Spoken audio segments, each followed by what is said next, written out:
दोस्तों स्वागत करता हूं आपके अपने YouTube चैनल रोजगार विद आनंद पे। आज की स्टॉक को बताने वाला हूं एसकेएमयू यूनिवर्सिटी दुमका के यूजी सेमेस्टर 2 सेशन की मैं बात करूं 2025 से 29। तो मैं आप लोगों के लिए इंपॉर्टेंट क्वेश्चन लेकर के आया हूं जो कि SSC 2 paper digital communication and data management का मैं लेकर के आया हूं। और मैं आपको बता दूं ये जो पेपर है एसएससी 2 पेपर, ये सारे स्टूडेंट्स का ये कंपलसरी पेपर है जिनका भी सेशन 2025 से 29 है ना। तो ये सारे स्टूडेंट्स का ये पेपर कंपलसरी है।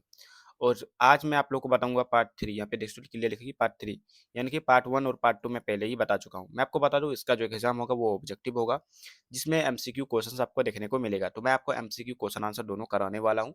और यहाँ पे आपको मैं बता दूं जो मैं आपको इंपॉर्टेंट क्वेश्चन दूंगा, यहाँ पे डिस्ट्रिक्ट क्लियर लिखा है, जो मैं आपको इंपॉर्टेंट क्वेश्चन दूंगा एग्जाम में यही आएगा। यहाँ पे क्लियर लिखा हुआ और एग्जाम से पहले देख लो क्लियर लिखा हुआ, ठीक है। ग्रुप ए और बी में जिसका भी मेजर पेपर आता है उसका एग्जाम 3 तारीख को होगा, और जिसका भी एग्जाम जो है ग्रुप सी में आता है मेजर पेपर, उसका जो 5 सितंबर को एग्जाम होगा, ठीक है। चलिए, तो मैं बिना टाइम वेस्ट किए चलिए मैं वीडियो को शुरू करता हूँ। तो वीडियो को शुरू करने से पहले आप लोगों से छोटी सी रिक्वेस्ट है, चैनल पर नए हैं तो चैनल को सब्सक्राइब जरूर से कर लीजिए ताकि ऐसा कंटेंट आपको मिलता रहे। मैं आपको बता दूं आप लोगों का इस पेपर में टोटल 250 प्लस क्वेश्चंस मैं कराने वाला हूं, जो कि क्वेश्चन नंबर 1 से 50 तक मैं पार्ट 1 में करा चुका हूं। पार्ट 2 में मैंने 51 से लेकर के 100 तक करा दिया हूं। आज मैं आपको 100 से लेकर के 101 से लेकर के आपको 150 तक कराने वाला हूं, ठीक है। चलिए, तो 250 प्लस अगर क्वेश्चन आप कर लेते हैं तो आपका एग्जाम में नेक्स्ट इससे बाहर नहीं आएगा, ठीक है।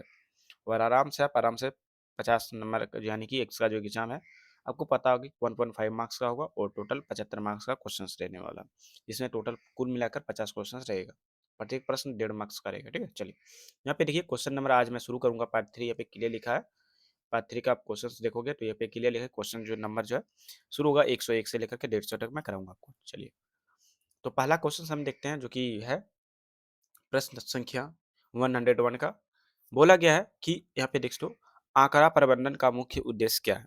तो उसका जो करेक्ट आंसर होगा वो होगा आंकड़ों को व्यवस्थित और उपयोगी बनाना, ठीक है, इसका करेक्ट आंसर होगा। चलिए, फिर यहाँ पे नेक्स्ट क्वेश्चन की ओर चलते हैं। फिर बोला गया है कि कच्चे आंकड़ों को आंकड़ों का क्या अर्थ है ना। कच्चे आंकड़ों का क्या अर्थ है, तो इसका जो करेक्ट आंसर होगा वो होगा बिना प्रसंस्करण के प्राप्त आंकड़े, ठीक है। चलिए, फिर नीचे की ओर हम चलते हैं। फिर नेक्स्ट क्वेश्चन है कि सूचना की प्रमुख विशेषता क्या है ना। नेक्स्ट क्वेश्चन हम लोग का क्या था, सूचना की प्रमुख विशेषता क्या है। तो इसका जो करेक्ट आंसर होगा वो होगा यह उपयोगी और अर्थपूर्ण होती है, ठीक है। चलिए, फिर हम लोग नेक्स्ट क्वेश्चन की ओर चलते हैं। तो क्वेश्चन नंबर 104 है।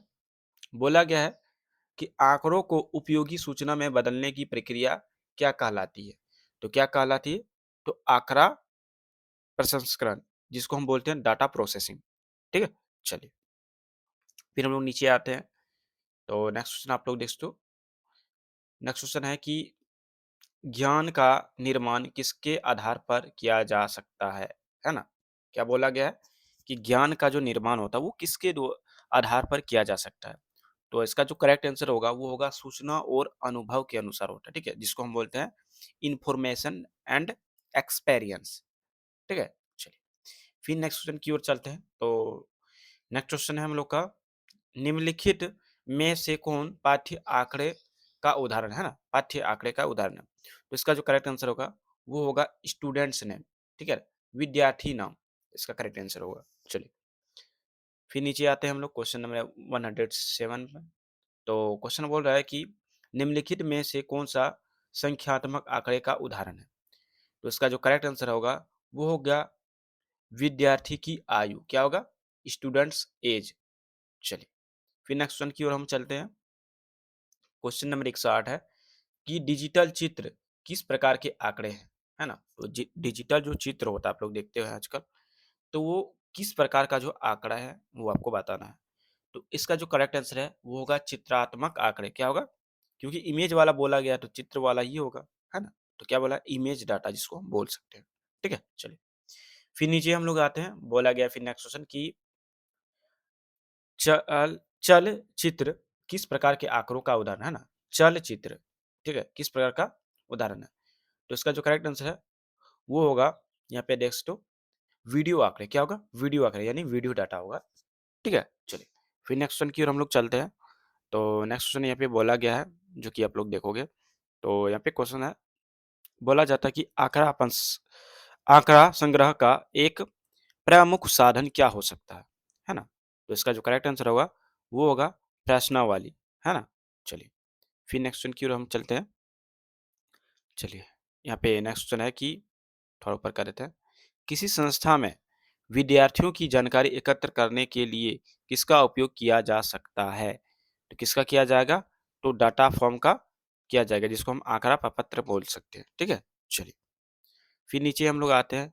तो नीचे यहाँ पे बोला गया नेक्स्ट क्वेश्चन कि संचिका, है ना? संचिका का नाम पहचानने के लिए किसका उपयोग किया जाता है? तो हम बोल सकते हैं संचिका नाम, जिसको हम बोल सकते हैं फाइल नेम। ठीक है? क्या होता है? File name. चलिए, फिर नेक्स्ट वन हम चलते हैं। तो बोला गया है नेक्स्ट वन की पाठ्य संचिका में मुख्यतः किस प्रकार की सामग्री संग्रहित होती है? ठीक है? तो इसका जो करेक्ट आंसर होगा वो होगा पाठ यानी टेक्स्ट।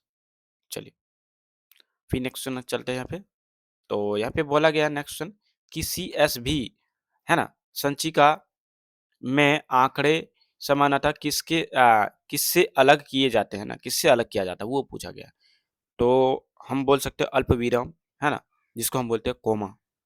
चलिए, फिर नेक्स्ट वन यहाँ पे देख सकते हैं हम लोग। तो चलिए, नेक्स्ट वन बोला गया कि सीएसवी, है ना, संचिका किस प्रकार के आंकड़ों के आदान प्रदान में उपयोगी है? तो इसका करेक्ट आंसर होगा सारणीबद्ध आंकड़े। ठीक है? चलिए, फिर नेक्स्ट वन है कि पीडीएफ संचिका किस एक प्रमुख विशेषता है ना, कि एक कोई प्रमुख विशेषता के बारे में आपको बताना क्या है? तो इसका जो करेक्ट आंसर होगा वो दस्तावेज का स्वरूप सामान्यतः सुरक्षित रहता है। ठीक है? इसका करेक्ट आंसर होगा। फिर नीचे हम लोग देखते हैं नेक्स्ट क्वेश्चन। तो बोला गया कि संचिका के विस्तार का मुख्य उद्देश्य क्या है? तो इसका जो होता है ये मुख्य उद्देश्य आखिर क्या होता है संचिका के विस्तार का? तो इसका जो करेक्ट आंसर होगा वो होगा संचिका के प्रकार की पहचान करना। ठीक है? चलिए, फिर नेक्स्ट क्वेश्चन की ओर चलते हैं। तो नेक्स्ट क्वेश्चन आप लोग यहाँ पे देख सकते हो। बोला गया कि आंकड़ा सुरक्षा में अनधिकृत पहुंच का अर्थ क्या है ना? पहुंच का क्या अर्थ है? आपको ये बताना है। तो इसका जो करेक्ट आंसर है वो होगा बिना अनुमति आंकड़ों तक पहुंचना। चलिए, फिर नेक्स्ट क्वेश्चन हम लोग यहाँ पे देखते हैं। बोला गया कि आंकड़ों की गोपनीयता बनाए रखने के लिए क्या आवश्यक है? तो क्या आवश्यक होगा? अनधिकृत व्यक्तियों से आंकड़ों की रक्षा करना। ठीक है? चलिए, फिर यहाँ पे नेक्स्ट क्वेश्चन की ओर चलते हैं। तो थोड़ा सा हम जूम कर देते हैं ताकि आपको अच्छी तरीके से दिख सके, समझ में आ सके। चलिए, नेक्स्ट क्वेश्चन है कि आंकड़ा सुरक्षा में प्रमाणीकरण का संबंध किससे है? तो किससे होगा? तो इसका जो करेक्ट आंसर है वो होगा उपयोगकर्ता की पहचान की जांच। ठीक है? उपयोगकर्ता की पहचान की जांच। फिर नेक्स्ट क्वेश्चन यहाँ पे हम लोग चलते हैं। तो नेक्स्ट क्वेश्चन बोला गया है कि मजबूत, है ना, कूट शब्द का उद्देश्य क्या है? तो इसका जो करेक्ट आंसर होगा वो होगा खाते को अनधिकृत पहुंच से सुरक्षित रखना।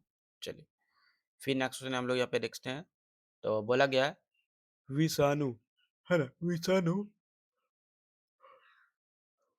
कंप्यूटर में किस प्रकार की समस्या उत्पन्न कर सकता है? तो इसका जो करेक्ट आंसर होगा वो होगा आंकड़ों और कार्यक्रमों को नुकसान।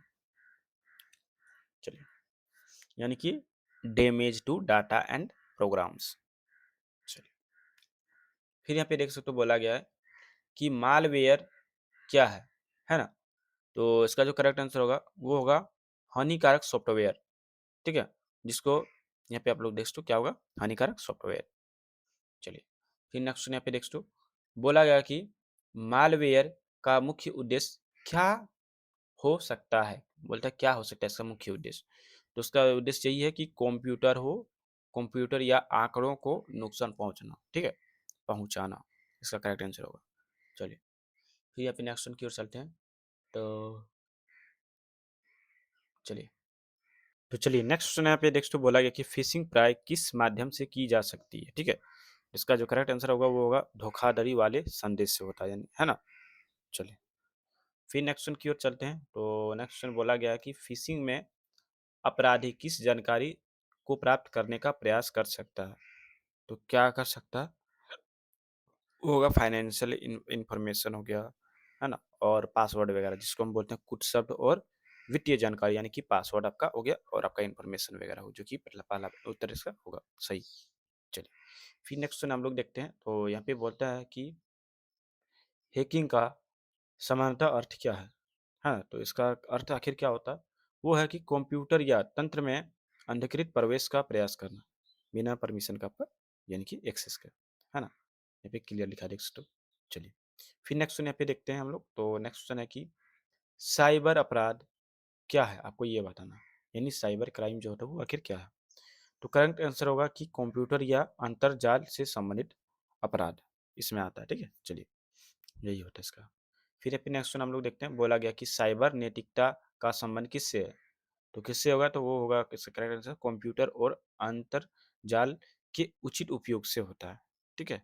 चलिए, फिर हम लोग नेक्स्ट क्वेश्चन की ओर चल रहे हैं। तो नेक्स्ट क्वेश्चन है कि साइबर नैतिकता में दूसरों की गोपनीयता का सम्मान करना क्यों आवश्यक है? तो इसका जो करेक्ट आंसर होगा, यह जिम्मेदार डिजिटल व्यवहार का भाग है, ठीक है? चलिए, फिर नेक्स्ट क्वेश्चन हम लोग चलते हैं। तो नेक्स्ट क्वेश्चन है कि सूचना प्रौद्योगिकी अधिनियम का संबंध मुख्यतः किससे है? तो किससे होगा? तो इसका करेक्ट आंसर है सूचना प्रौद्योगिकी और इलेक्ट्रॉनिक गतिविधियों से है। चलिए, ठीक है? चलिए, फिर नेक्स्ट वन की ओर चलते हैं। तो यहाँ पे बोला गया कि सूचना प्रौद्योगिकी अधिनियम का एक उद्देश्य क्या है? कोई एक उद्देश्य आपको बताना है। इसका करेक्ट आंसर होगा इलेक्ट्रॉनिक लेन-देन को कानूनी मान्यता देना, ठीक है? चलिए, फिर यहाँ पे हम लोग नीचे आते हैं। तो बोला गया है कि साइबर सुरक्षा का मुख्य उद्देश्य क्या है ना? साइबर सुरक्षा का मुख्य उद्देश्य क्या है? तो इसका जो करेक्ट आंसर है वो होगा कंप्यूटर तंत्र और आंकड़ों की रक्षा करना, है ना? चलिए, फिर यहाँ पे नेक्स्ट क्वेश्चन की ओर चलते हैं। तो नेक्स्ट क्वेश्चन बोला गया है कि आंकड़ा सुरक्षा के लिए नियमित रूप से सुरक्षित प्रतिलिपि बनाना क्यों उपयोगी है? तो इसका करेक्ट आंसर होगा कि आंकड़े खोने पर उन्हें पुनः प्राप्त करने के लिए, ठीक है? चलिए, फिर नेक्स्ट क्वेश्चन है कि आंकड़ों की अखंडता भाग होने सॉरी आंकड़ों की अखंडता भंग होने का क्या अर्थ है? आखिर इसका अर्थ क्या है भंग होने का? तो इसका करेक्ट आंसर होगा कि आंकड़ों में अनधिकृत परिवर्तन होना, है ना? चलिए, फिर नेक्स्ट क्वेश्चन है कि आंकड़ों की उपलब्धता कौन सी स्थिति में प्रभावित कर सकता है? कौन सा स्थिति में प्रभावित कर सकता है? तो क्या होगा? तंत्र का बंद हो जाना, सिस्टम यानी कि जिसको हम बोलते हैं, ठीक है? चलिए, फिर नीचे हम लोग देखते हैं। नेक्स्ट बोला गया है कि शोर किसे कहा जाता है? शोर किसे कहा जाता है? तो इसका करेक्ट आंसर होगा कि संचार संकेत में अवांछित व्यवधान, ठीक है? व्यवधान। चलिए, फिर नेक्स्ट है कि संचार में शोर का मुख्य प्रभाव क्या है? तो इसका करेक्ट आंसर होगा संकेत की गुणवत्ता को प्रभावित करना। चलिए, फिर नेक्स्ट की ओर चलते हैं। तो नेक्स्ट है कि संचरण माध्यम का, है ना? संचरण माध्यम का चुनाव किन बातों पर निर्भर कर सकता है ना? तो क्या होगा? दूरी, गति और लागत से होता है, यानी डिस्टेंस, स्पीड एंड कॉस्ट से होता है। चलिए, फिर नीचे हम लोग आते हैं। तो क्वेश्चन यहाँ पे देखिए, बोला गया है कि लंबी दूरी के उच्च गति आंकड़ा संचरण के लिए कौन सा माध्यम अधिक उपयुक्त है? तो क्या होगा? प्रकाशीय तंतु, ठीक है? इसका करेक्ट आंसर होगा। चलिए, फिर नेक्स्ट हम लोग देखते हैं। बोला गया कि तार रहित संचार का मुख्य लाभ क्या है? तो क्या होगा? इसका करेक्ट आंसर वो होगा भौतिक तार की आवश्यकता कम होना, ठीक है? चलिए, फिर यहाँ पे नेक्स्ट हम लोग चलते हैं। तो नेक्स्ट बोला गया है कि तार युक्त संचार का एक लाभ क्या है? कोई एक लाभ आपको बताना है। करेक्ट आंसर होगा इसका स्थिर और विश्वसनीय संपर्क, ठीक है? चलिए, फिर नेक्स्ट है यहाँ पे। चलिए, बोला गया है कि प्रकाशीय तंतु में आंकड़े किस रूप में परिवर्तित किए जाते हैं? तो किस रूप में होता है? प्रकाश संकेतों में होता है, ठीक है? Into light signals. चलिए, फिर नेक्स्ट की ओर चलते हैं। तो नेक्स्ट है कि समाक्षीय तार में परीक्षण, है ना? परीक्षण का मुख्य उद्देश्य क्या है? तो इसका जो करेक्ट आंसर होगा वो होगा विद्युत हस्तक्षेप को कम करना होता है। चलिए फिर नेक्स्ट क्वेश्चन हम लोग चलते हैं। तो नेक्स्ट क्वेश्चन बोला गया कि मुड़ित युग्म में दो तारों को किस प्रकार व्यवस्थित किया जाता है। तो किस प्रकार से किया जाता है, तो एक दूसरे के चारों ओर घुमा कर किया जाता है। चलिए फिर नेक्स्ट क्वेश्चन हम लोग देखते हैं। तो नेक्स्ट क्वेश्चन बोला गया है कि उपग्रह संचार किस प्रकार के माध्यम का उदाहरण है। तो किस प्रकार का है, तो तार रहित माध्यम होगा, ठीक है, वायरलेस मीडियम। चलिए फिर नेक्स्ट क्वेश्चन है कि पुनर्विधि संचार में दोनों पक्ष में क्या कर सकते हैं, है ना, क्या कर सकते हैं। तो करेक्ट आंसर होगा एक ही समय में भेजे और प्राप्त कर सकते हैं। चलिए फिर नेक्स्ट क्वेश्चन है कि अर्ध द्विदिश, है ना, संचार में एक समय में कितनी दिशाओं में संचरण होता है। तो कितना होता है, तो एक दिन से एक दिशा होता है ना, तो इसका करेक्ट आंसर होगा एक दिशा। चलिए फिर नेक्स्ट क्वेश्चन की ओर चलते हैं। तो बोला गया है कि एका सॉरी एक दिश संचार में प्राप्तकर्ता की भूमि क्या होती है ना, सॉरी भूमिका क्या होती है, ठीक है, क्या बोला गया, भूमिका क्या होती है। करेक्ट आंसर होगा केवल सूचना प्राप्त करना, है ना, ओनली रिसीविंग इंफॉर्मेशन, ठीक है। चलिए फिर आप लास्ट क्वेश्चन है कि क्रमिक और समांतर संचरण में मुख्य अंतर क्या है। तो इसका मुख्य अंतर क्या होगा, वो होगा क्रमिक में बीट क्रम से और समांतर में अनेक बीट एक साथ भेजे जाते हैं, ठीक है। तो इसका यहाँ पे देख, तो आज मैंने आप लोगों को जो है करा दिया हूँ, लगभग पार्ट 3 ये कंप्लीट हो चुका है। बाकी उम्मीद करता हूँ कि यह वीडियो जो है आप लोगों को काफ़ी अच्छा लगा होगा। बाकी वीडियो अच्छा लगा हो तो वीडियो को लाइक करना, चैनल को सब्सक्राइब करना। अगर कोई स्टूडेंट्स हमारे व्हाट्सएप ग्रुप वगैरह में जुड़ना चाहते हैं तो इस नंबर पे मैसेज कर सकते हो व्हाट्सएप में कि सर हमको ग्रुप में ऐड कर दीजिए। नंबर है 9798298766, इस पर मैसेज कर सकते हो। और इससे मैं क्या करूँगा, आपको अपने व्हाट्सएप ग्रुप में जोड़ दूंगा और एसकेएमयू का आपको हर एक अपडेट मिलता रहेगा, ठीक है। बाकी आपको ये पीडीएफ चाहिए तो वीडियो का डिस्क्रिप्शन में टेलीग्राम का लिंक दिया गया है, उसको ज्वाइन करना, वहाँ पर ये फाइल आपको अपलोडेड मिलेगा। अगर अपलोडेड नहीं है तो 100 दिन में हो जाएगा, ठीक है, टेंशन मत लीजिए। तो ऐसे ही क्वेश्चंस पाने के लिए चैनल को सब्सक्राइब जरूर करना, जितना ज़्यादा इस वीडियो को शेयर करना। वीडियो कैसा लगा प्यार से कमेंट करके जरूर बताएं, ठीक है। तो चलिए मिलते हैं फिर नेक्स्ट वीडियो में नई टॉपिक के साथ, तब तक के लिए जय हिंद दोस्तों, आपका दिन शुभ हो। Thank you for watching this video. जय हिंद, वंदे मातरम।